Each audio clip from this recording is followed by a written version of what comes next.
Sandra and Chris, I just got off the phone with Chris actually, and you know, my first inclination was just to split these hostas in the fall and recreate this bed here, but Chris says he'd like to make a more modern look and actually get rid of the hostas, maybe all of them, maybe some of them, I don't know, but I get the idea about the more modern thing. Now, and one of the things I already discussed with Chris is grasses, and very linear. What you could do here, and this is much more modern too, a lot of places are doing this, is you line the entranceway either with grasses or another typical plant in Ottawa you see a lot is boxwood. You can make a beautiful boxwood hedge along the edges.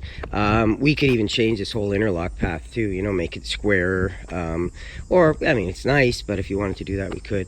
And then because to do a grass look here, you might have to ditch the sand cherries too. Like what you could do is ditch the whole thing and just run grasses, you know, right along here and right along there. Now the beauty of grasses are they will get some height in the summer. So in the summer, you know, you might come up about to 2 feet on the window, but they move all the time back and forth. They're nice. And then you can leave them all winter, and in the spring you cut them down and then they start all over again. So you know, you're not going to block the windows completely. You'll block them a little, but you won't block them till the end of the summer.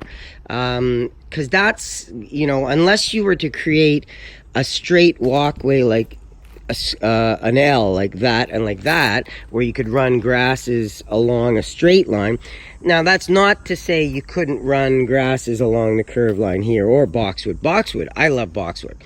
You know, a whole row of box, and actually what you could do is do a hedge of boxwood along this curve, right? And it would eventually grow to about this big and make it really nice and square.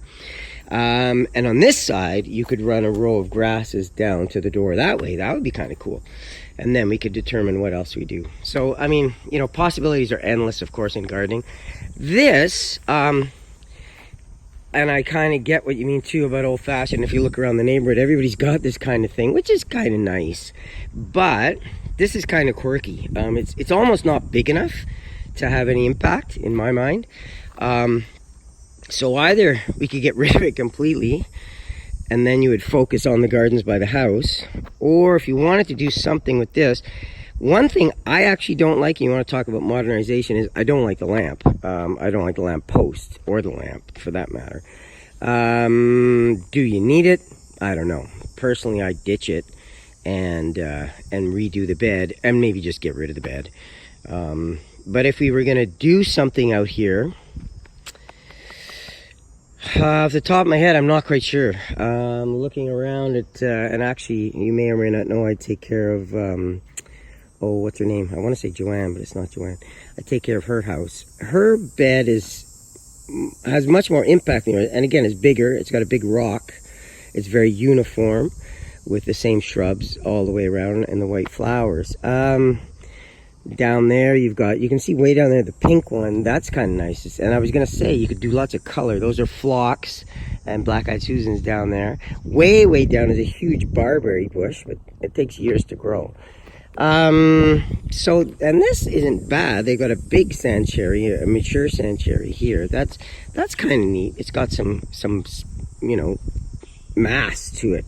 But again, it's endless what we could do. So let's talk more about it.